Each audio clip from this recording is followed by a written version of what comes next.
Hello everyone, कैसे हो आप सब। मैं आपका स्वागत करता हूं आपके अपने यूट्यूब चैनल इंदौर की पाठशाला पे। जी हाँ, आपका अपना यूट्यूब चैनल।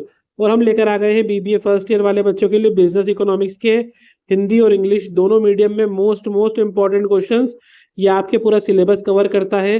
दोस्तों, मैं ऑलरेडी बरकतुल्लाह यूनिवर्सिटी की प्लेलिस्ट में इंग्लिश मीडियम वाले बच्चों के लिए वीडियो अपलोड कर चुका था। उसके अंदर सारे क्वेश्चंस विथ डिटेल आंसर भी है, जो मैंने पूरे समझा रखे हैं। और मेरे हिंदी मीडियम वाले बच्चे भी उस आंसर को आराम से समझ सकते थे, क्योंकि वो मैंने हिंदी में ही एक्सप्लेन करे सारे आंसर्स। बट अगर आपने वो वीडियो नहीं देखा हो तो मैं अभी से बोल रहा हूँ आपको कि प्लीज आप एक बार मेरे चैनल पे जाकर, और बीबीए वाले बच्चों के लिए बीबीए की प्लेलिस्ट भी अलग से बनी हुई है, आप वहां पर भी क्लिक करके मेरी सारी वीडियोस देख सकते हैं, जो भी आपका नेक्स्ट पेपर है। फिर भी कोई डाउट हो आप मुझे प्लीज इंस्टाग्राम पे फॉलो करके वहां पर डीएम करें और अपना सिलेबस जरूर शेयर करें, क्योंकि मेरी ऑफलाइन क्लासेस भी होती है और अभी थोड़े मेरा शेड्यूल क्या थोड़ा बिजी चल रहा है, इसलिए मैं आपसे रिक्वेस्ट करता हूँ। आइए वीडियो स्टार्ट करते हैं जल्दी से। पहला क्वेश्चन है, what is economics, explain the various definition of economics.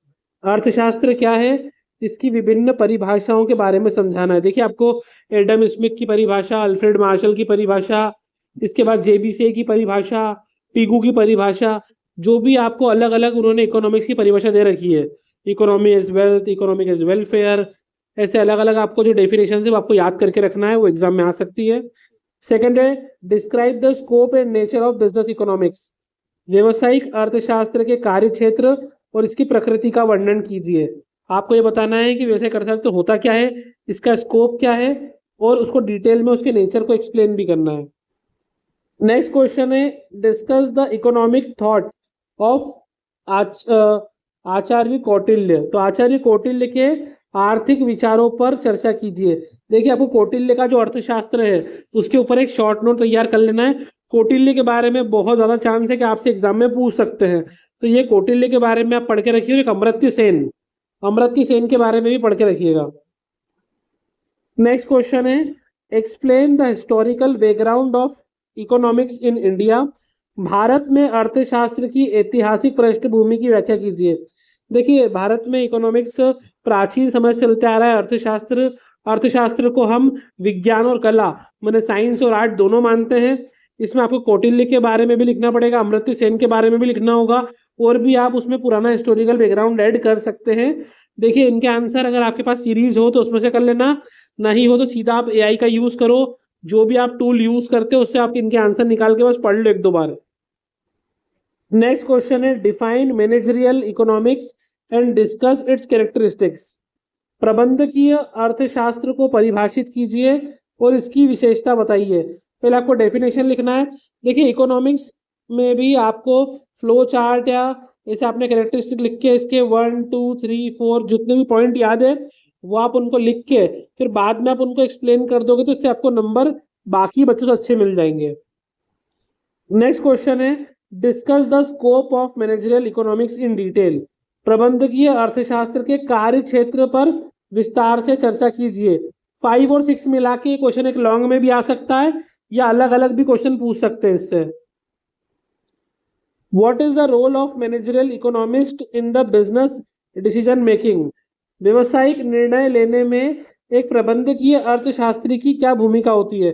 जो भी मैनेजरियल इकोनॉमिस्ट होते हैं उनका क्या रोल होता है एक बिजनेस में डिसीजन मेकिंग करने में। देखिए, जो मैनेजरियल इकोनॉमिस्ट होते हैं वही आपको पूरा एक तरीके से प्लान बना के देते हैं, गाइड बना के देते हैं, जिससे आपको काफी स्मूथली आप अपना बिजनेस कर सकते हो। डिसीजन मेकिंग में भी आपको बहुत आसानी हो जाती है।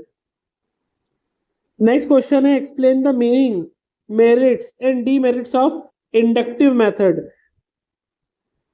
आगमनात्मक विधि के अर्थ, गुण और दोष की व्याख्या कीजिए। देखिए, आपको इंडक्टिव मेथड और डिडक्टिव मेथड दो मेथड है, दोनों का डिफरेंस अच्छे से पढ़ लो।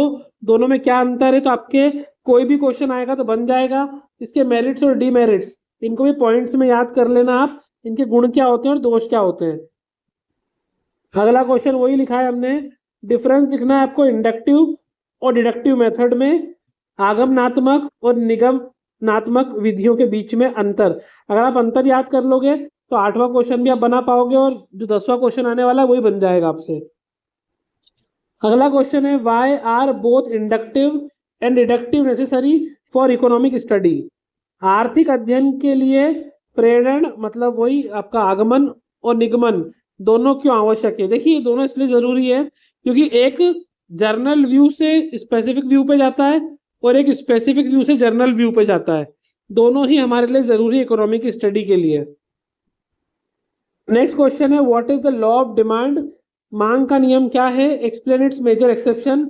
इसके मुख्य अपवादों के बारे में लिखिए। देखिए लॉ ऑफ डिमांड क्या बोलता है? When other thing remain constant, जब अन्य बातें समान रहे, तो अगर वस्तु की कीमत की वजह से, वस्तु की कीमत मतलब प्राइस की वजह से डिमांड में अगर चेंज आता है, मतलब मांग में जो परिवर्तन आता है वो विपरीत होता है। क्या होता है बेटा? विपरीत। यानी कि यहाँ पे अगर आपने मांग लिखा है, यहाँ पे आपने लिखा है कीमत, तो अगर वस्तु की कीमत बढ़ती है तो उसकी मांग कम हो जाएगी, और कीमत अगर कम होती है तो मांग बढ़ जाएगी। यही है मांग का नियम। अब आपको बोला है इसके एक्सेप्शन बताना है। एक्सेप्शन का मतलब होता है अपवाद, कब ये नियम लागू नहीं होता है। तो उसके कुछ अपवाद है बेटा। जैसे पहला मैंने बोला आपको आवश्यक वस्तुएं, आवश्यक वस्तुएं नेसेसिटी आइटम्स। जैसे कि मान लो किसी व्यक्ति को डॉक्टर ने कुछ दवाई लिख के दी है कि आपको दवा कंज्यूम करना ही करना है, अब वो उसके लिए आवश्यक है। अब वो दवा मान लो अभी 20 रुपए की एक मिलती थी, कल से पैसे बढ़ के 30 रुपीज की हो गई, तब भी खाना ही पड़ेगी उसको। वो अपनी चाह के भी डिमांड कम नहीं कर सकता क्योंकि वो उसके लिए क्या है, नेसेसिटी, जरूरत की चीजें जो होती है उनमें प्राइस बढ़ने या कम होने की वजह से ना ही हम डिमांड बढ़ा सकते हैं ना ही कम कर सकते हैं। चलो इसका एग्जाम्पल लेते हैं। मान लो दवा जो 20 की थी 10 की हो गई, मतलब कीमत कम हो गई, तो थोड़ा ना अपन एक एक्स्ट्रा गोली खा लेंगे, जो लिखा है वही करेंगे ना कंज्यूम। तो एक होता है आवश्यक वस्तु है, नेसेसरी आइटम। इसके अलावा होता है बेटा प्रेस्टिजियस गुड्स। प्रेस्टिजियस गुड्स क्या होते हैं? प्रतिष्ठा मूलक वस्तुएं। प्रतिष्ठा मूलक, यार लिख देता हूं मैं। प्रतिष्ठा मूलक वस्तुएं क्या होती है?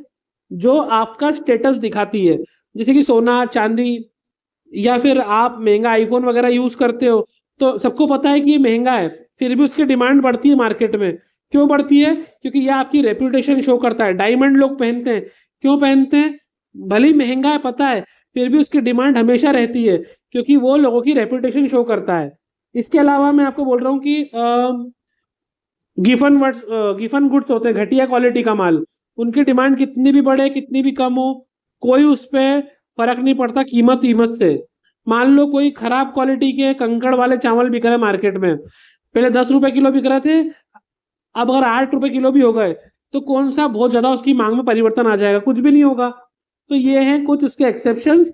बाकी तो काफी इजी हैं। जैसे कि मान लो कस्टमर की इनकम चेंज हो जाए, पहले उसकी इनकम कम थी अब इनकम बढ़ गई, भले ही कीमत सेम है फिर भी मांग बढ़ती जाती है। तो आपको ये ध्यान रखना है कि अगर कीमत बढ़ रही है तो मांग कम होती है, वो कीमत कम हो रही है तो मांग बढ़ना चाहिए, ये बोलता है मांग का नियम। लेकिन जब जब ऐसा नहीं हो तो वो सारे उसके अपवाद होते हैं यानी एक्सेप्शन होते हैं। नेक्स्ट क्वेश्चन है what do you understand by demand? Discuss the factor affecting demand. हाँ ये आ सकता है, मांग को प्रभावित करने वाले कारक। बेटा ऐसी क्या क्या चीजें जो वस्तु की मांग या डिमांड पे असर करती है? सबसे इंपॉर्टेंट चीज तो ये कि प्राइस, प्राइस ऑफ गुड्स, वस्तु जो भी आप खरीद रहे हो तो वस्तु की कीमत। सबसे पहले मांग पे असर पड़ता है वस्तु की कीमत का। देखिए आप जब भी सामान खरीदने जाते हैं पहले उसकी कीमत देखते हैं, तभी तो उसकी डिमांड पड़ती है ना। दूसरा होता है बेटा उसकी स्थापन्न वस्तु है, या फिर स्थापन्न वस्तुएं क्या होती है बेटा, या पूरक वस्तु है। पूरक वस्तु, स्थापन्न वस्तु वो होती है जो एक के बदले दूसरा यूज कर सकते हैं अपन। जैसे चाय की प्राइस बहुत बढ़ रही तो अपन ने कॉफी पीना चालू कर दी, या कोक की प्राइस बढ़ रही तो आपने थम्स अप पीना चालू कर दिया, वो होती है स्थापन्न वस्तु है। और पूरक वस्तुएं क्या होती है? जो एक के साथ दूसरी यूज करना पड़ती है। भाई अगर आपने पेट्रोल कार ली है तो उसमें पेट्रोल डलाना पड़ेगा, डीजल कार ली है तो डीजल डलाना पड़ेगा उसके अंदर। तो ये पूरक वस्तु होती है तो इनकी कीमत का भी असर पड़ता है। इसके अलावा देखो खुद की प्राइस, स्थापन्न वस्तुओं की प्राइस, पूरक वस्तुओं की प्राइस, इसका डिमांड पे असर पड़ता है। कस्टमर की आय, इनकम, इसका भी असर पड़ता है डिमांड पे। आय बढ़ती है डिमांड बढ़ती है, आय कम हो गई डिमांड कम हो गई। इसके अलावा बेटा फैशन, अगर फैशन बदलता है तो भी डिमांड चेंज होती है, पेशेंट कम हो गया, डिमांड चेंज हो गई। इसके अलावा बेटा सीजन या मौसम, अभी आपने देखा कि बारिश का मौसम चालू हो गया है तो रेनकोट, छाता, इनकी डिमांड बढ़ रही है। गर्मी के दिनों में आपने देखा कॉटन वाले कपड़ों की डिमांड बढ़ रही थी। अब ठंड में क्या होगा, रजाई, गद्दे, जैकेट्स वगैरह इनकी डिमांड बढ़ जाएगी। तो ये होते हैं बेटा मांग को प्रभावित करने वाले कुछ कारक। इसके बाद है discuss the various technique of demand forecasting. अगर हम पहले से मांग का पूर्वानुमान लगाना चाहें तो उसकी कौन कौन सी तकनीक होती है। देखिए, एक सक्सेसफुल बिजनेसमैन या दुकानदार के लिए बहुत जरूरी होता है कि पहले से पता लगा ले कि उनकी दुकान पे किस चीज की मांग बढ़ने वाली है। जैसे आप देखते हो क्रिसमस आने वाला होता है, उसके पहले ही दुकानदार को पता होता है कि अब लोग ना सेंटा क्लॉज वाली सेंटा क्लॉज वाली कैप खरीदने आएंगे, ड्रेस खरीदने आएंगे रेड कलर की। अभी बहुत सारे त्योहार आते हैं, उसके पहले से ही दुकानदार उसकी तैयारी कर लेता है। तो वो क्यों करता है, कैसे करता है, उसके बारे में आपको उसकी टेक्निक्स लिखना है। नेक्स्ट क्वेश्चन है what is perfect competition, how the price determine under it.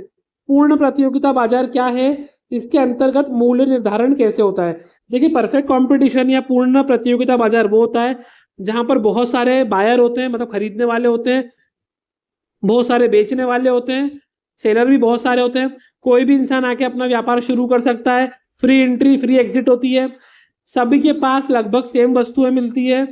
जो फर्म होती है वो होती है प्राइस टेकर, मतलब वो कीमत खुद निर्धारित नहीं करती है, वो बाजार की मांग और पूर्ति के हिसाब से उनको कीमत रखना पड़ती है अपनी। जो सब लोग प्राइस रखेंगे आपको भी वही रखना पड़ती है, तो उसको बोलते हैं पूर्ण प्रतियोगिता बाजार। इसके अंदर मूल्य का निर्धारण कैसे होता है, तो मांग और पूर्ति के द्वारा। ठीक है, परफेक्ट कंपटीशन में सभी के पास सेम नेचर के प्रोडक्ट होते हैं और सभी को एक दूसरे के व्यापार के बारे में पूरी जानकारी होती है। अगला है डिफाइन मोनोपोली, एकाधिकार को परिभाषित कीजिए। Discuss price determination under monopoly.